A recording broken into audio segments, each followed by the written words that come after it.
कार्तिक मास महात्म्य 26वां अध्याय।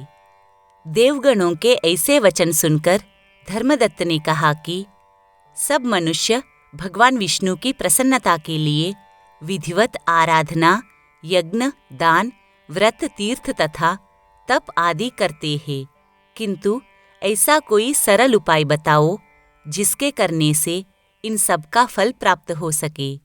तब गणों ने कहा कि हे द्विजश्रेष्ठ, आपका प्रश्न बड़ा श्रेष्ठ है। हम आपको भगवान विष्णु को शीघ्र प्रसन्न करने का उपाय बताते हैं। हम इतिहास सहित प्राचीन वृत्तांत सुनाते हैं, सावधानी से सुनो। प्राचीन काल में कांचीपुरी में चोल नामक चक्रवर्ती राजा राज्य करता था। उसी के नाम से उसके देश का नाम भी चोल देश ही प्रसिद्ध था। राजा चोल के राज्य में कोई भी प्राणी दरिद्र, दुखी, पापी और रोगी न था। यह सब राजा के यज्ञ करने का प्रभाव था। ताम्रपर्णी नदी के दोनों किनारों पर सोने के यज्ञ स्तंभ सुशोभित थे। एक दिन वह राजा भगवान विष्णु के पास गया। भगवान उस समय शेषशय्या पर योग निद्रावश सो रहे थे। राजा ने उनकी मणियों, मोतियों और सुवर्ण के दिव्य फलों फूलों द्वारा पूजा की।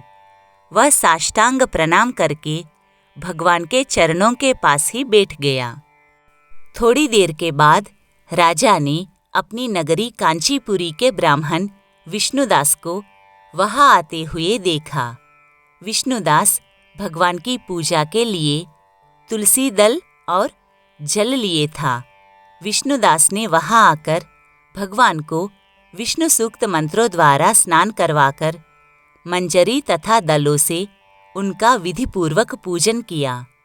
विष्णुदास के चढ़ाए हुए दलों से राजा के चढ़ाए हुए मणि, मोती और स्वर्ण के फूल ढक गए।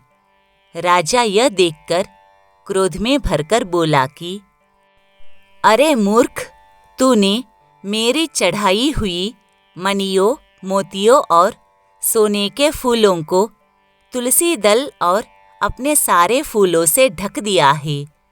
तू भला भक्ति करना क्या जाने, क्योंकि तूने मेरे किए विचित्र श्रृंगार को बिगाड़ दिया है।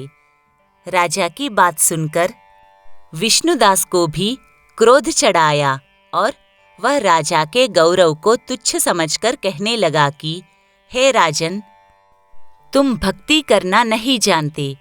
तुमको अपने धन का घमंड है। बताओ, आज से पहले तुमने भगवान के कितने व्रत किए हैं?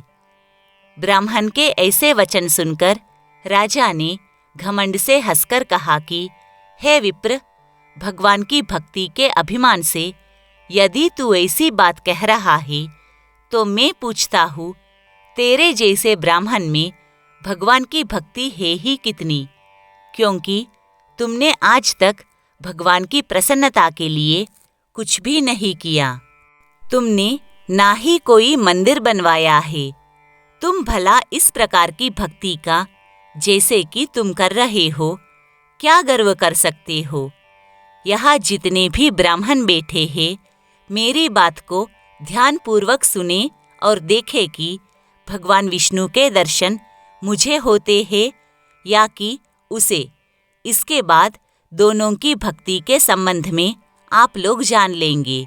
देवगणों ने कहा कि ऐसा कहकर राजा अपने महल में चला गया और वहां जाकर उसने अपने पुरोहित मुद्गल को आचार्य बनाकर विष्णु यज्ञ आरंभ किया। उसने उस यज्ञ में अनेक ऋषि महर्षियों को बुलाया। उनको बहुत सा अनाज और नगदी आदि दक्षिणा दी। उधर विष्णुदास भी अपने मंदिर में ही रहकर भगवान की प्रसन्नता के लिए व्रत करने लगा। उसने माघ तथा कार्तिक मास के व्रत किए। तुलसी के वन का और एकादशी को भगवान विष्णु के द्वादशाक्षर मंत्र का जाप किया। वह भगवान को प्रसन्न करने के लिए गीत गाता रहा और नृत्य करता रहा। नित्य प्रति व्रत करता था। भूमि पर सोता था। हर समय भगवान को प्रसन्न करने के लिए माघ तथा कार्तिक के व्रत भी किए और उन व्रतों के नियमों का पालन भी किया तथा उद्यापन भी किया। इस प्रकार राजा चोल और विष्णुदास द्वारा आराधना करते हुए बहुत दिन बीत गए।